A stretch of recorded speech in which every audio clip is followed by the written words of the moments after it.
Masih semangat? Harus ada sukacita ya, biar cuaca tidak mendukung.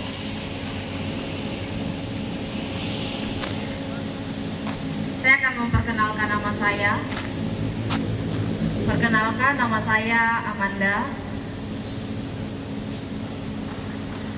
Umur saya 31 tahun.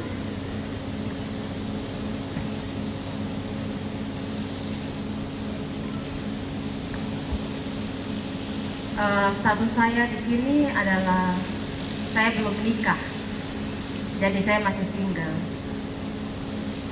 Saya ada punya suatu cerita yang saya mau cerita buat semua yang hadir pada hari ini. Cerita yang masih saya ingat di benak saya dan saya tidak pernah lupa. Ada satu cerita, ada seorang perempuan. Dia berumur 16 tahun. Waktu itu di tahun 2008. Dia mengalami sakit penyakit yang memang jatuh bangun selama 1 tahun penuh. Dia sakit. Ke rumah sakit, dikasih obat, sembuh, keluar lagi, masuk lagi, kembali ke rumah sakit. Tapi tidak pernah sembuh. Sebenarnya sakit apa? Tapi setelah diperiksa, ternyata 1 tahun itu berjalan, dia diarahkan untuk pemeriksaan HIV. Waktu itu perempuan ini dia terpukul. Yang di pikirannya tahun 2008 itu ialah, ketika saya periksa HIV, maka nanti mungkin saya akan mati. Mungkin saya akan tidak ada lagi. Terus saya harus bagaimana? Lalu air matanya keluar. Dia menangis. Dia harus memohon sama siapa? Tidak ada orang di sampingnya. Hanya ada seorang yang menemaninya pada waktu dia sakit, yaitu adalah mamanya. Mamanya dengan setia mendukung dia, menjaganya di saat waktu dia sakit. Tidak ada sanak saudaranya yang melihatnya, tidak ada teman-temannya, tidak ada orang-orang di sekeliling yang mendukungnya. Ketika pemeriksaan HIV itu diperiksa,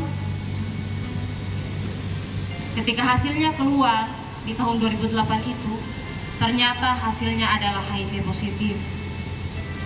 Dia menangis di rumah sakit. Dia bilang, Tuhan, apakah ini waktunya? Saya hanya hitung hari untuk nanti akan saya mati.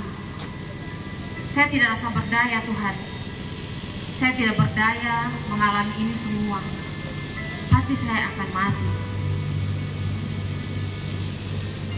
Tetapi dengan semangatnya, dengan dukungan dari mamanya yang sendiri mendukungnya, disitulah dia bangkit. Dia bangkit, dia tersenyum, dia mampu melihat orang-orang di sekelilingnya. Meskipun saya HIV, tetapi saya bisa. Mamanya tidak melepaskan dia begitu saja. Di tahun 2008 itu berakhir, tahun 2009 dia memasuki kuliah. Dia masuk kuliah di mana? Dia masuk kuliah di STTGKI. Menjadi seorang hamba Tuhan, menjadi pilihan hidupnya. Di sini cerita ini terkesan bahwa ketika kita HIV, pasti yang ada di pikiran kita bahwa saya sudah dibuat dosa. Banyak hal yang saya sudah buat tidak sesuai dengan apa yang Tuhan mau. Tapi kenapa saya mau jadi pelayannya Tuhan, mau jadi hambanya Tuhan? Tetapi disitulah hatinya tergerak menjadi seorang hamba Tuhan. Akhirnya di tahun 2009 itu dia mulai masuk kuliah di STT. Dia menyelesaikan kuliahnya itu selama 4 tahun. Dan di sini cerita ini puji Tuhan dia selesai. Di tahun 2014 dia diwisuda. Cerita ini sangat luar biasa. Bagaimana sampai dia bisa bertahan hidup dari tahun ke tahun dengan status HIV-nya. Dia bisa menjalani hidup dengan penuh sukacita. Satu, karena orang-orang di sekitarnya yang mendukung dia, terlebih keluarganya. Dan di sini yang lebih luar biasa adalah Tuhan Yesus yang selalu mendukung dia dan selalu memberkati dia dalam segala hal. Kalau sampai hari ini dia masih hidup, saya rasa bahwa penyertaan tangan Tuhan itu sangat luar biasa atas kehidupannya. Dia menyelesaikan kuliahnya dengan baik, tetapi ada hal yang sangat menarik lagi adalah dia berhasil melewati masa-masa sulit ketika dia terinfeksi HIV adalah hanya karena ARV. Karena kalau bukan Tuhan menyiapkan ARV, tidak mungkin dia bisa bertahan hidup sampai hari ini. Dia minum ARV dari tahun 2008 sampai saat ini yang saya dengar ceritanya, dia boleh bertahan hidup dengan ARV. Dia tidak pernah minum ramu-ramuan, obat-obatan yang bilang bisa menyembuhkan HIV, tetapi dia minum ARV. ARV itu obat yang orang dengan HIV minum, tetapi dia tidak bisa menyembuhkan virusnya, tetapi bisa menekan virus itu dia bertumbuh di dalam darah.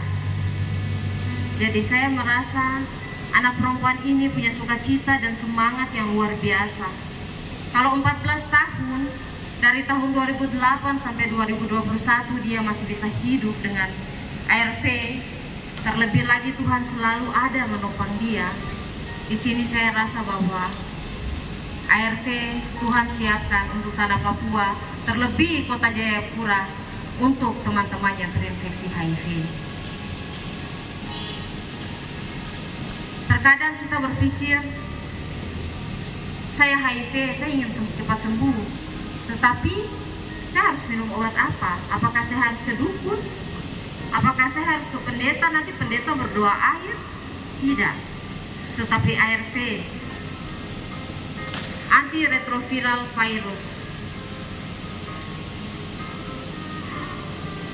obat yang bisa menekan virus itu berkembang di dalam darah.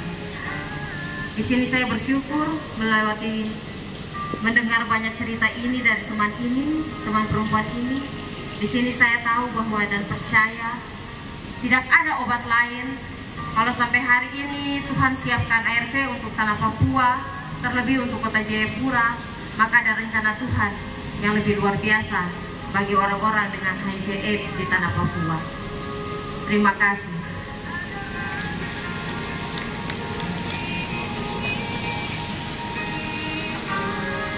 Bapak Ibu, kita berikan aplaus dulu untuk teman kita Amanda. Terima kasih Amanda. Cerita yang menarik dari Amanda, dan ada beberapa hal yang kita bisa pelajari dari cerita Amanda. Yang pertama, ketika seseorang telah dinyatakan HIV, itu bukan akhir dari segala-galanya. HIV bukan ujung dari kehidupan kita, tetapi mari kita berbuat yang baik supaya kehidupan kita menjadi lebih baik. Yang kedua, pelajaran yang kedua yang saya dapat dari cerita Amanda, bahwa ketika dia HIV, dia sangat didukung oleh keluarganya, terutama ibunya. Ya, dukungan keluarga itu akan lebih berarti. Ketika kita bisa menerima Amanda dalam cerita Amanda tadi dalam keluarganya, itu merupakan suatu hal, dan itu juga sudah merupakan obat untuk kekuatan teman-teman yang HIV positif. Yang ketiga, mengapa sekarang ini banyak sekali teman-teman ini seperti tersingkirkan? Kita masih mencap orang yang HIV sebagai orang-orang yang punya perilaku yang buruk. Tidak semuanya, ya. Masih banyak orang yang HIV. Kita ambil contoh bayi yang baru lahir, ternyata dia HIV. Siapa? Dia bukan punya perilaku yang buruk. Tetapi mari kita coba membuang stigma buruk terhadap teman-teman yang terinfeksi HIV. Yang ketiga, orang dengan HIV bisa hidup lebih sehat, tetap produktif. Dengan apa? Dia menjaga kesehatannya, kemudian dia juga mengkonsumsi obat antiretroviral.